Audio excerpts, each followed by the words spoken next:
Season 2 is the season of Ionia.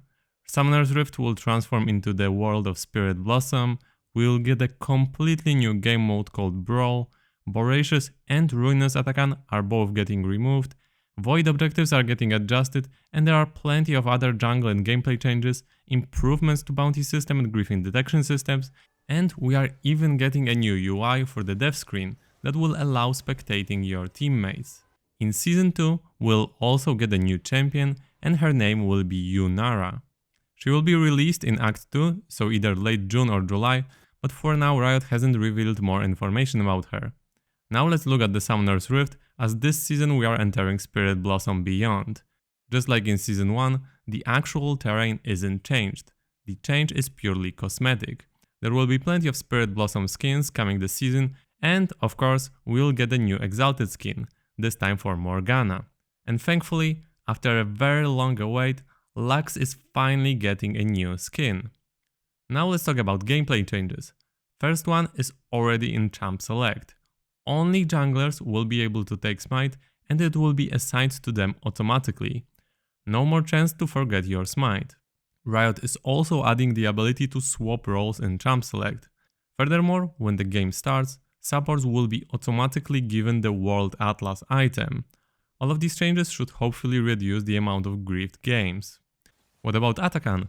Voracious and Ruinous Attacan are getting replaced by a single form, Thornbound Attacan. He will spawn bloody roses near where kill have happened and around his pit. It will also have a new reward. Team who slays Attacan will get any remaining bloody roses on the map immediately, along with a bonus. All of their bloody petals will be purified into spirit petals, which grant 25% increased effect. The team that slays Attacan will also get spiritual purification buff. This means that on takedown, they bless the area, slowing and damaging other enemies, as well as granting their team a spirit petal. Just like before, Attacan will spawn either top or bot, so that part is unchanged, but in this season there will be only one form. Now let's have a look at the adjustments to the Void objectives. Riot has decided to remove the second Void Grab spawn. Void Grabs will spawn only once, and that will happen at 10 minutes into the game. If you kill all 3 Void Grabs, you will get 1 Void Might buff. Rift Herald spawn time has also been moved. She will now spawn at 15 minutes. Furthermore, Shelly's Gaze effect is being removed. It was the debuff that reduced the damage dealt to Herald by 50%. It will now be easier to kill Herald, and soloing Herald in particular will be much more possible. Now let's have a closer look at a brand new game mode called Brawl. Brawl is a fast-paced, action-focused 5v5 game mode. In this mode you can pick whatever champion you want. It's played on a bundle city map called the Bundlewood. In this game mode there aren't any turret or other major objectives. Each team starts the game with 250 health. To win, you need to reduce the opponent's health to 0.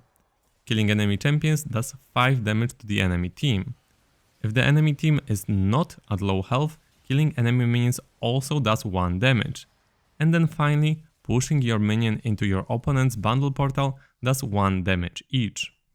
Outside of the lane, there will be powerful buffs to be acquired. They not only provide buff and some gold, but also allow more playstyles to be viable and create more dynamic fights. To spend the gold or heal in this game mode, you can either recall or walk back to the base. If one team is destroying the other, there will be a comeback buff that will potentially allow you to turn the game around. It will increase your damage dealt and decrease the damage taken. That being said, most of the time the winning team should still win. So in short, this game mode is all about pushing minions and fighting each other. Now let's talk a little bit about dev screen. Finally, after so many years, the dev screen is being updated. As Riot is saying, quote, "Goodbye gray screen, hello slightly less gray screen." What is most important here is that during your gray screen, you will have an option to spectate your ally. Speaking of player satisfaction, League is also going to add new sound effects to spice most satisfying League moments. You can expect new sound effects on stuff like getting multi-kills, so hopefully your pentakill will be more exciting. Then let's talk about griefing detection system.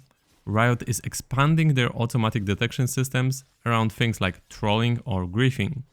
This updated system should do a better job at detecting things like Disco Nunu following your jungler.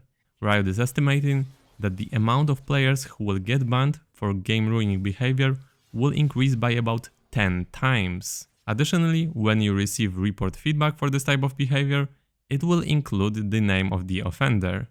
And then, the bounty system is also getting updated. Champion bounties are getting suppressed unless it's certain that your team is winning. So now, in order to get a bonus gold from bounty, you will clearly need to be on the winning team. What do you guys think about these changes? Let me know in the comments, and thank you for watching.